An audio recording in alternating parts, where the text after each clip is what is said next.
We sincerely apologize for coming to you a little bit behind schedule. Thank you for joining us on Journalist Hangout on Sunday. I am Olajumoke Olatunji. Today on the program, INEC says suspended Adamawa rec ignored summons. Location still unknown. Wants police to declare him wanted. Opposition rep-select vow to contest House leadership as 5 former governors join Senate presidency. Ekwa laments killings in Benue. Kaduna and Plateau State as bandits in Kaduna killed 214, kidnapped 746 in 3 months. Today on the program, I will be hanging out with Babajide Kolade Otitoju and Paul Dada. Welcome to the program, gentlemen. Thank you. Support. Good to see you again. Yeah. If you're ready, Journalist Hangout starts now.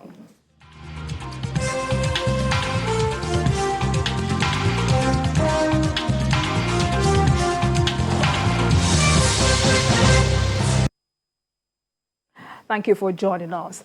The 2023 election may have come and gone, but it seems some candidates are having a hard time accepting that they lost, forgetting that democracy is like a game of musical chairs.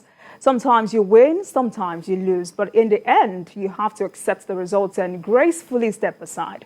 Sultan of Sokoto and President General, Nigeria Supreme Council for Islamic Affairs, Mohammed Said Abubakar III, has urged Peter Obi and other politicians seeking redress in court to accept the outcomes of the 2023 elections in good faith.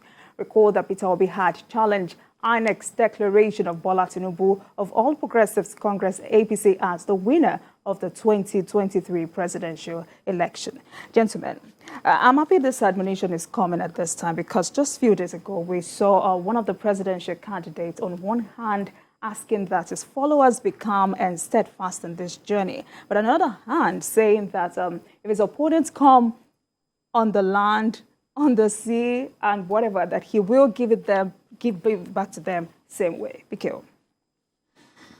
I think some of the politicians are just heating up the polity for their own selfish reasons. It's clear that a winner has emerged in the presidential election. Winners emerged in the National Assembly elections, and winners emerged in the governorship as well as the House of Assembly elections. Somebody has to win. And the system is not perfect. Even in the US, that is seen as the father of democracy, the system is not perfect. In India, the biggest democracy in the world, the system is not perfect. But somehow, if elections are held in India today, despite its big population, that you can't even compare to our population, you can't compare India to us, both in landmass and population. We are very small compared to India. But if you do an election today, everyone will agree that the winner has emerged. Some of the things that we bother ourselves about, they will not bother themselves about it. The system is both electronic and manual in India, yet it will deliver victory to the person that the masses or the generality of the people want to see as their prime minister. We must learn to accept our fate. I see politicians, when they've lost election, a good number of them will still go to court believing that somehow the court will be able to give victory to somebody who did not deserve to win. So it's not even the presidential election alone. Just watch out. You see tons of cases that our courts need to hear about the House of Assembly election, National Assembly. All kinds of cases will come up because somebody will want to try his luck. But in this season, we've had a situation in which somebody who came third is posturing as the person who won the election. And the level of their decibels, you can't even compare to the person who came second. They are noisier than the person who came second. I've never seen a thing like that. And I've seen multi-party democracy in our country, multi-party elections in our country. In fact, in 1979, 5 major parties did very well in the election. The election was closer than this one in terms of the way they shared the votes.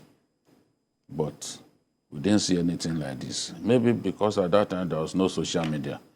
Social media affords people the opportunity to abuse age mates of their parents, people that they are not good enough to even lace their boots. That's what social media permits. It allows somebody who normally, if he sees you on the streets, will put his head down. Social media allows that person to spit in your face on social media. But if he sees you by the roadside, he will put his head down. I've seen situations like that. People who have abused me. Yes. And then when we see one another at a public event, they put their heads down. Yes, even here, I've seen someone who used to come here to do programs. He went on Facebook and was abusing me. But when he saw me here, he put his head down. He could not look me in the face. You know, cyber cowards abusing age mates of their parents just because of politics, because of election. And we just want the hitting of the polity to cease. Because that is what bothers me. I'm happy that the Sultan has given this admonition, but I know that they will not listen. Even after the election, the winner of the election has been decided by the judiciary, we will still see some people who will be banging their heads against the wall and saying, no, we said it that there will be no justice. You didn't win the election. You didn't win the election. Somebody has won the election. I like to listen to arguments from those who are more knowledgeable than me in many areas. And one of such persons was the former INEC chairman, Jega, who said, if people want to rig, they will target the big states where the votes are. They won't go for the smaller states. What did we see? APC lost Kaduna, APC lost Katsina, APC lost Kano, APC lost Lagos. Lagos has the highest number of registered voters in our country, followed by Kano. All of those big states, APC lost them. The only reason Ashwaju won the election is because he was competitive all along. Even where he lost, he made sure that he came second. And in most cases, the margin was not wide. You look at Katsina, less than 10,000. You know? Right. So this is the thing. This won't be the last election that we'll have in our country. But the attitude of refusing to accept defeat, even when you are beating blue-black, it has to stop. We have to grow up. We have to show maturity. That is where we are different to other countries. That maturity, that political maturity, a lot of our politicians don't have it. Some people would rather wish that their opponent died so that they can take his place. They don't mind. They don't mind. All right. So, Paul Dada, how important is this message for you? Well, it's a very good one, but the reality is that not everyone will be a gentleman like former President Goodluck Jonathan, who congratulated the obvious winner, even when the results had not been formally declared. Well, while I concede that it is the right of those who feel aggrieved to approach the courts, I think that if I were in a position to advise, especially the candidate of the Labour Party, I would tell him that he should concentrate on building a formidable opposition. It was an opportunity that the PDP lost, as APC owed sway. You would remember, if you recall, that the APC was a serious opposition to PDP. If you remember, I can't forget the way Lai Mohammed used to drop press releases. You remember? Yes, I do. On a day you will read a press release was issued in Ilorin. The next time you read it was issued in Lagos. That was Lai Mohammed. If you remember when Lai Mohammed was going to undergo screening at the Senate, he was specially acknowledged. But one of them said, "We will just drop a propaganda here now," and that's a problem. Exactly, to show you how formidable it was. It was a formidable mouthpiece of the opposition.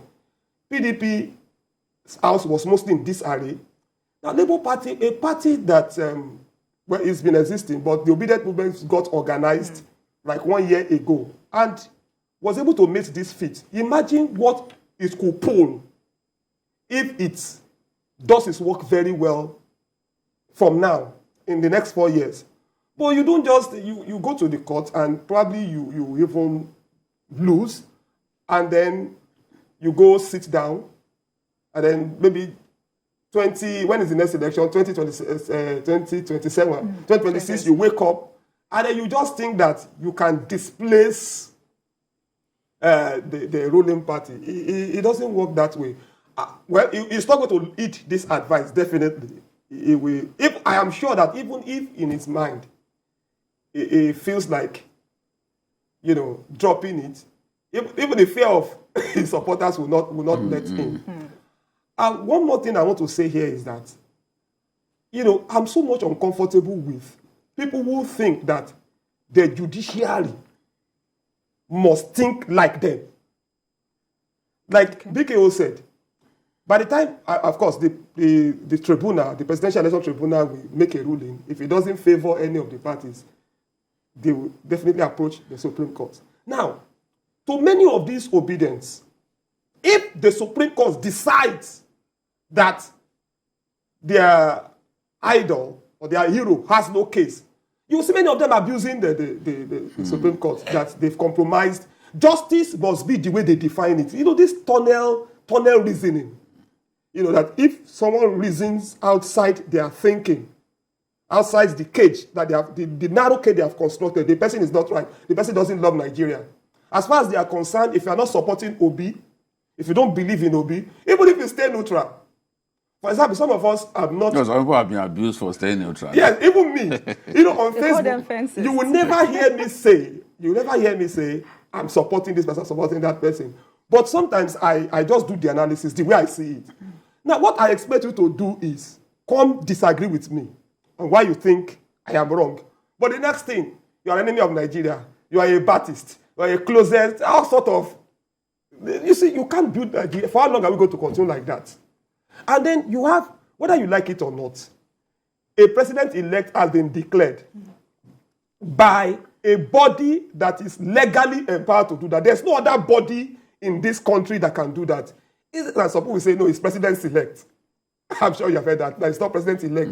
Whether you like it or not, if you like, go and hug a transformer or go and jump in the lake. No, don't even go there. Okay, what I'm trying to say... Don't begin to talk like that. Okay, what I'm trying to say is that he is the president-elect. You may not like it. In fact, even